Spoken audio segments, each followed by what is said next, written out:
The year is 2018. The room is in Napa Valley. Sunlight streams through tall windows. It lands on glasses of dark, ruby-colored wine. Men and women in expensive clothes hold the glasses by the stem. They swirl, they sniff, they sip. They speak in low, reverent tones.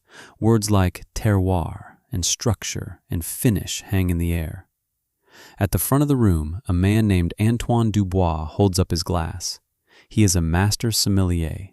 His palate is insured for $2 million. He is not easily impressed.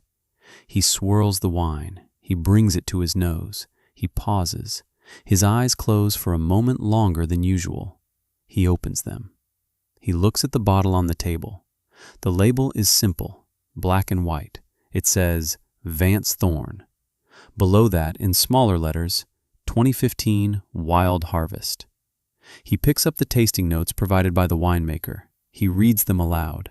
His French accent softens the hard, practical words. Source, a single half-acre plot, unirrigated. He stops reading. He looks at the crowd. Dry farmed. That is the term. It means the vines get no water but what the sky gives them. A difficult, sometimes impossible way to grow things. It produces smaller yields. But the flavor is intense, concentrated, honest. Antoine continues reading from the sheet. Variety, Rubus armeniacus.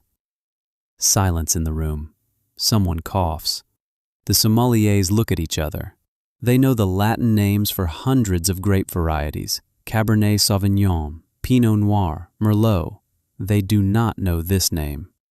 Antoine looks up from the paper. He smiles a thin, knowing smile, because he knows. He knows what Rubus armeniacus is. It is not a grape. It is a blackberry, a wild blackberry, the Himalayan blackberry to be exact, a plant classified in most counties as a noxious weed, a nuisance. He continues. The canes were originally foraged from a wild thicket, never grafted, never hybridized. He puts the paper down. He lifts the glass to his lips. He takes a small, thoughtful sip. The room is utterly still. They are waiting for his verdict. He holds the wine in his mouth. He looks out the window at the perfectly manicured vineyards stretching for miles. Rows of expensive, pedigreed grapevines, watered and fed and pampered. Then he swallows. He sets the glass down with a soft click. He looks at the people in the room. Then he says a single sentence. This wine should not be possible. 15 years earlier, a different room, a small office in the back of a county agricultural co-op. The air smells of fertilizer and dust. A young woman named Ilara Vance sits in a worn vinyl chair. Across the desk sits a man named Frank Henderson. He is the co-op manager. A good man, chairman of the county board, coaches Little League. He is looking at a plat map of a piece of land Ilara just inherited from her grandmother. He taps a section of the map with his finger, a section shaded in dense cross-hatching. He looks at her with kind, worried eyes. I can't approve a loan for this property, Ilara. He says it gently, like a father, not a banker. She asks why not. He sighs. He explains that the half-acre thicket of blackberries is a liability, a documented fire hazard, a host for pests that could spread to neighboring farms. The county classifies it as a nuisance. He tells her she needs to get rid of it. He pushes a pamphlet across the desk. A grant program for the eradication of invasive species. The government will help you pay to rip it all out, poison it, bulldoze it. He is trying to help. He genuinely believes he is protecting her. That thorny patch of weeds, he says, will bankrupt you. It has no value. It is a nuisance. That was the word he used. Nuisance. This channel tells the stories of the people who hear that word. The people who are told their ideas have no value. The people who are told to eradicate the wildest part of what they own. If you believe those stories need to be told, subscribe to this channel. Because the gap between nuisance and impossible is where the best stories are found. And you need to hear the rest of Alara Vance's story. It begins in 2003 with a death and a key and a piece of land. The land wasn't much, 5 acres in the foothills, too rocky for most crops, too steep to run cattle. Her grandmother had lived there for 50 years, lived on Social Security and a garden. When she passed, Alara was the only family left. The lawyer gave her a key to a small, weathered house and the deed to 5 acres of what most people considered scrub land. Alara was 24, working a part-time job at the library. She had no plans, no money, just this land. She stood on the porch of the little house. It smelled of dust and old wood and her grandmother. The paint was peeling, a shutter hung crooked, but the foundation was solid. She looked out at the property, patches of dry grass, scattered oak trees, and on the west side of the property, a wall of green and thorns. The blackberry thicket. It was a monster, 15 feet high in places, a dense, tangled, impenetrable mass. Her grandmother had always called it the thorn, as in, I'm going out to the thorn to pick some berries for a pie. To her, it was a place, a provider. To everyone else, it was a problem. The neighbors complained about it. The fire department sent warnings. It was wild, uncontrolled, and that made people nervous. Alara needed money. Not a lot, just enough to fix the roof on the house, to buy a used rototiller, to try and make a go of this place. A small loan from the agricultural co-op seemed like the logical first step. She put on her best shirt. She gathered the paperwork. She drove into town to meet with Mr. Frank Henderson, a man her grandmother had always described as a very certain man. She walked into his office. He stood up to shake her hand. His handshake was firm. His smile was kind. He remembered her from high school, asked about her grandmother, offered his condolences.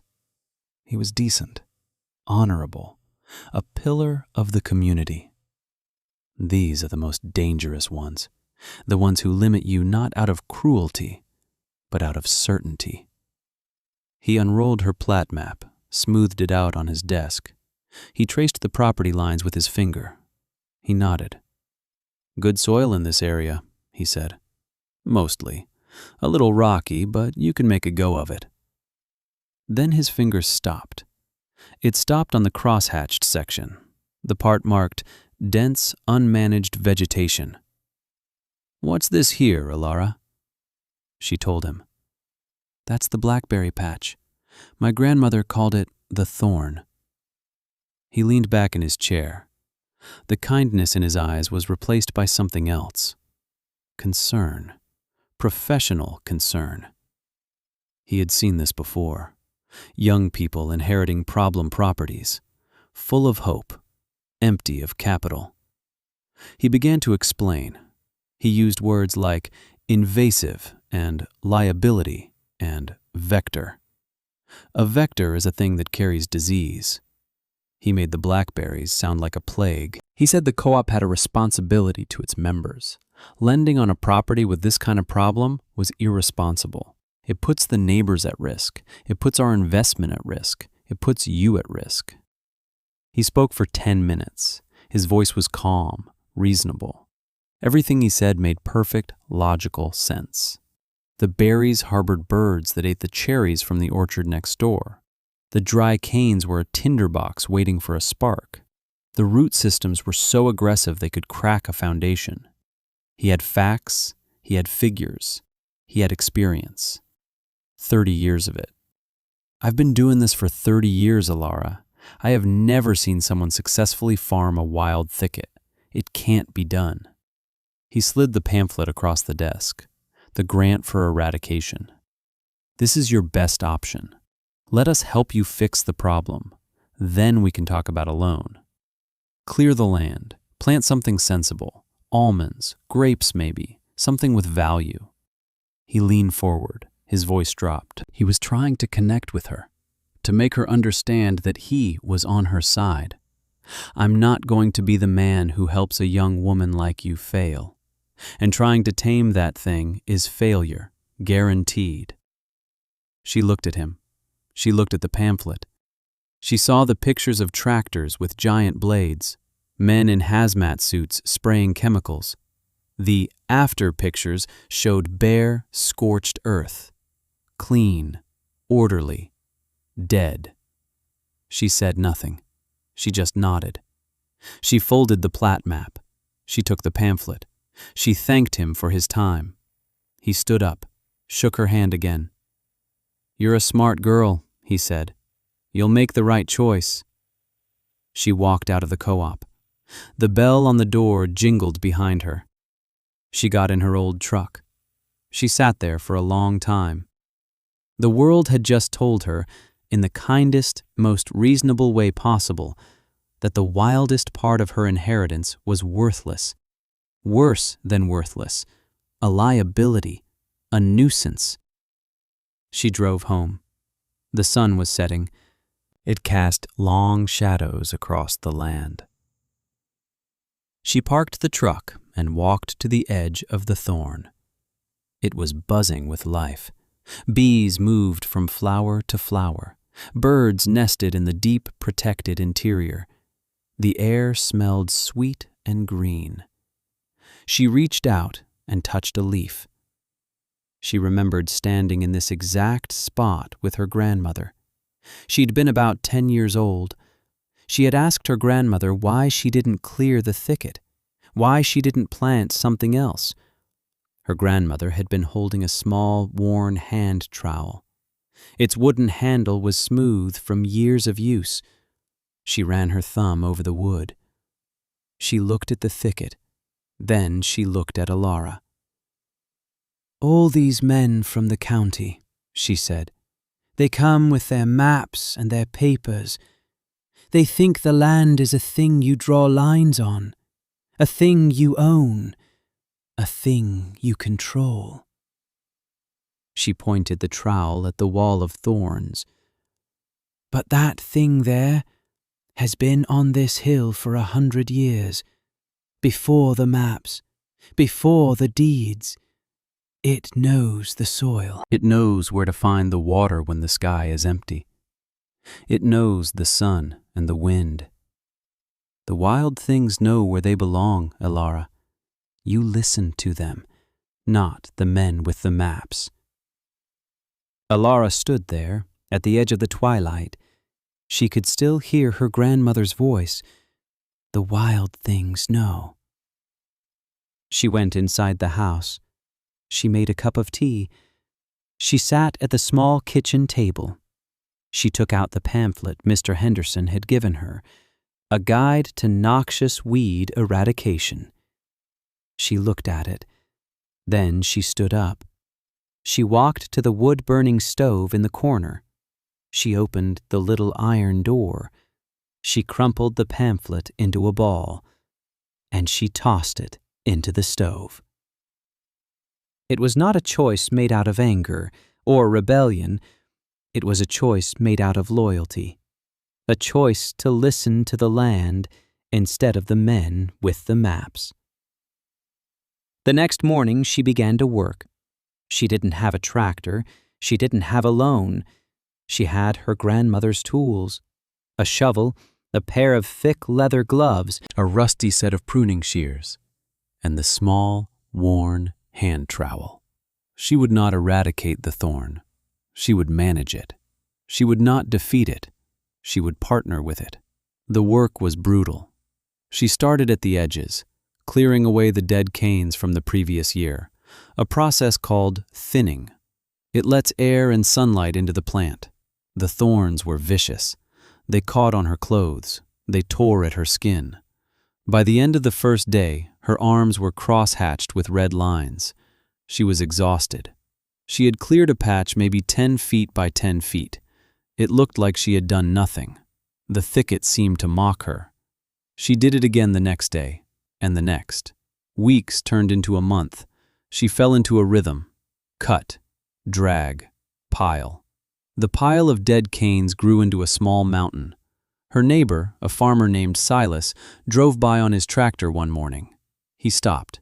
He was an old man, his face a road map of wrinkles. He watched her for a while. Finally, he shut off his engine and walked over. He looked at her work. He looked at her bleeding arms. "What in God's name are you doing, girl?" She told him. "I'm not clearing it. I'm pruning it." He shook his head. "You're trying to reason with a monster." She kept working. He watched her. He saw the way she chose which canes to cut, the way she was trying to untangle the mess. He stayed for an hour, just watching. The next day, he came back. He had a roll of old wire and a pair of post-hole diggers in the back of his truck. "If you're going to be a fool," he said, "you might as well be a smart fool." He showed her how to build a trellis, a simple system, posts in the ground, wires stretched between them. He showed her how to train the new canes onto the wires. "It lifts them off the ground," he explained, "keeps the berries clean, makes them easier to pick, gives them more sun." He didn't say he believed in what she was doing. He just showed her a better way to do it. It was an act of quiet grace, an investment in her effort, not her idea. They worked together for a week, building the first rows of trellis, using salvaged wood for posts, his old wire, her sweat. When they were done, a small, orderly section stood at the edge of the wild chaos. It was a start. It was a claim, a statement that this place was not a nuisance. It was a farm. That first year, the harvest was small, 50 flats. A flat is a shallow cardboard box that holds about 12 pints of berries. She picked them all by hand. Her fingers were stained purple for weeks. She loaded the flats into her old truck. She drove to the Saturday farmers market in town. She set up a small folding table. She made a hand-painted sign, "Vance Wild Blackberries." People walked by. They saw the berries. They were smaller than the ones in the grocery store. They had more seeds. They weren't as perfectly uniform. Some people scoffed. "You're selling those? My whole back fence is covered in them." Another farmer came over. He was kind. He tasted one. "Good flavor," he said, "but honey, you can't compete with the big farms in Watsonville. They ship them in by the truckload, perfectly round, no thorns." She sat at her table for 6 hours. She sold 10 flats. Mostly out of pity, she thought. She made $50. It cost her $20 in gas to get there. She drove home with 40 flats of unsold berries. The sun was setting. She felt the sting of failure. Maybe Mr. Henderson was right. Maybe her grandmother was just a sentimental old woman. Maybe she was trying to farm a memory. Have you ever felt that? Have you ever poured your heart and your body into something, only to have the world look at it with indifference? To be told, not with malice, but with a shrug, that your work has no value? Tell us about it in the comments below, because that feeling of worthlessness is a wall, and Alara was standing right in front of it.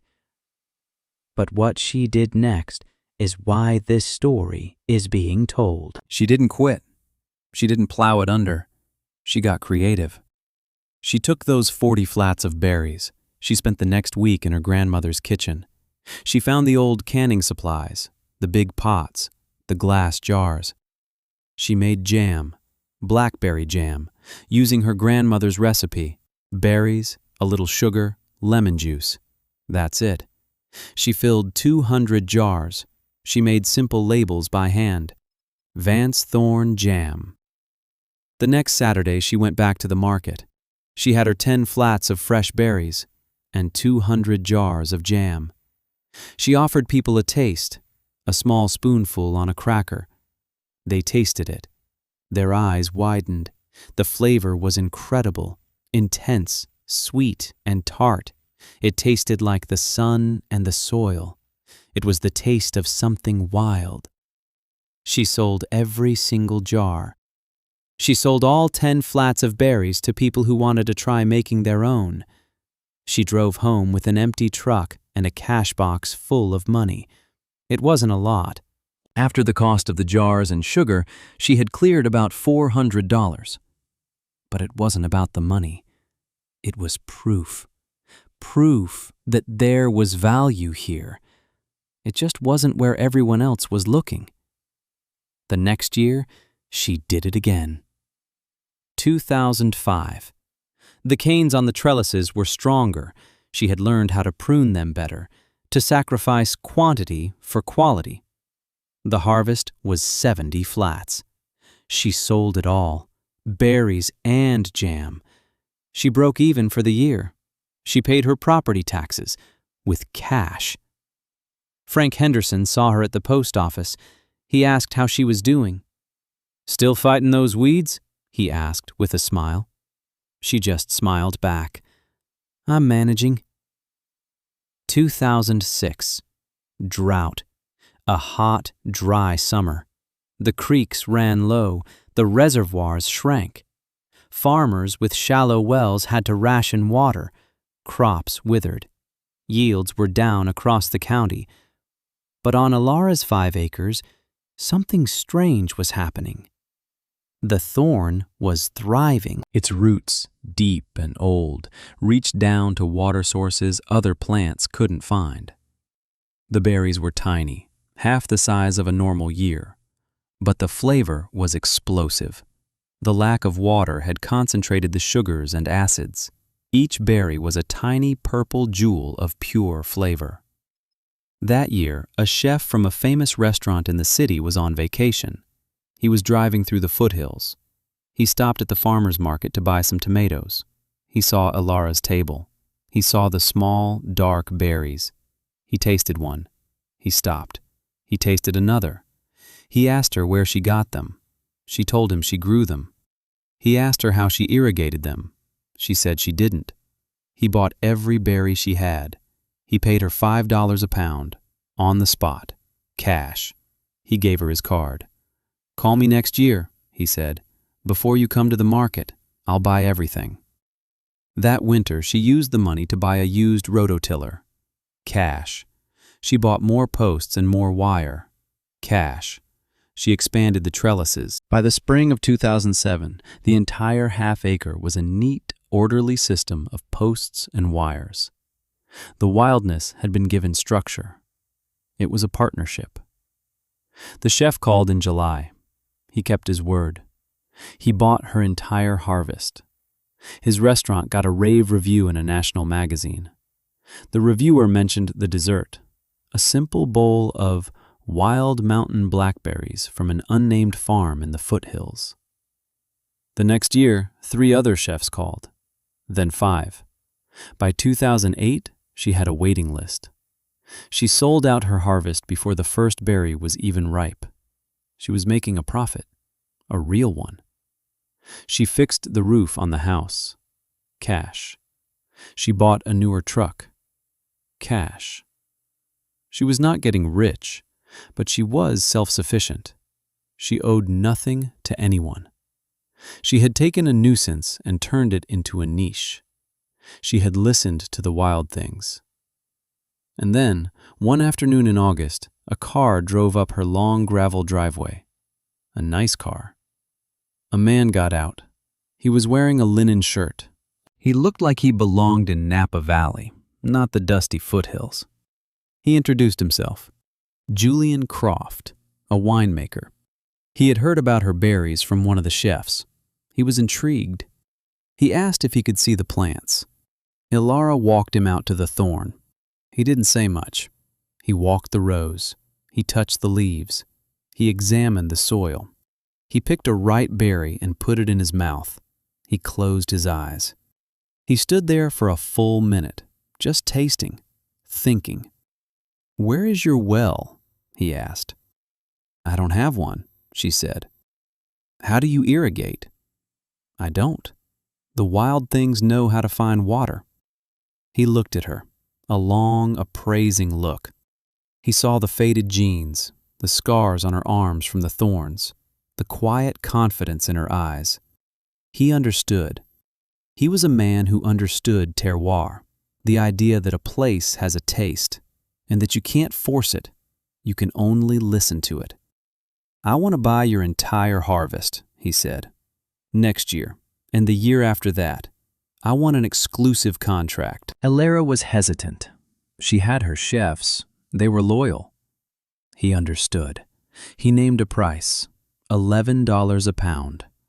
It was a shocking number, more than double what the chefs were paying, enough money to change her life. "Why?" she asked. "Why so much?" He looked out at the rows of canes shimmering in the heat. "Because," he said, "I'm not buying Blackberries. I'm buying this place. The sun, the soil, the struggle. I want to put all of that in a bottle." They shook on it. A contract was drawn up. But there was a condition. For the price he was paying, the berries had to be picked and delivered in certified containers, weighed on a certified scale, to ensure he was getting exactly what he paid for. There was only one place in the county with a certified scale and the right kind of containers: the agricultural co-op. Elara hadn't set foot in there for 5 years. She walked through the door. The bell jingled. The place smelled the same: fertilizer and dust. Frank Henderson was behind the counter. He was older now, grayer, but he still had the same kind smile. He saw her. His smile widened. "Elara Vance. Well, I'll be. Good to see you." She said it was good to see him, too. "How's that little place of yours? Did you ever get around to clearing out that Nuisance berry patch?" He said it with a chuckle, a shared joke about her youthful foolishness. She didn't smile. She just looked at him. "Actually, Frank, that's why I'm here. I need to order some containers, and I need to arrange to use your scale." He looked confused. "The scale? What for?" "I have a buyer for the berries," she said. "He wants them weighed on a certified scale." Frank leaned on the counter. He was still smiling, but it was a different smile now, a little condescending. "A buyer? For those things? Who in their right mind is buying wild blackberries?" She let the question hang in the air for a moment. Then she answered, "A winemaker. His name is Julian Croft." The smile vanished from Frank Henderson's face. He knew that name. Everyone in agriculture knew that name. Julian Croft was a legend, a genius. "What's he paying you?" Frank asked.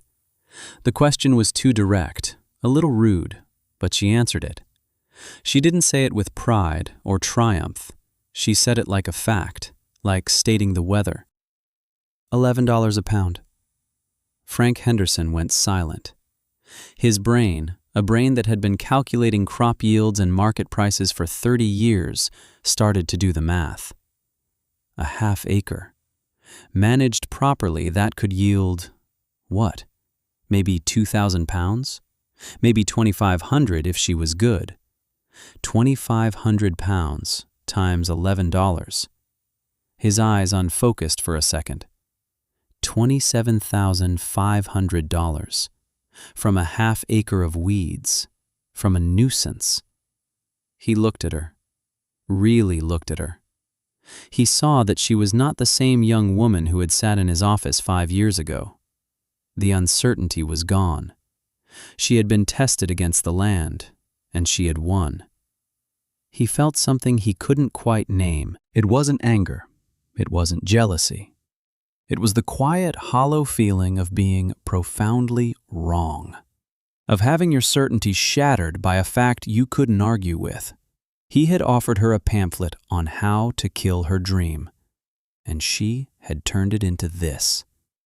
He cleared his throat. He stood up straight. he became the co-op manager again. All right then, let's get those containers ordered for you.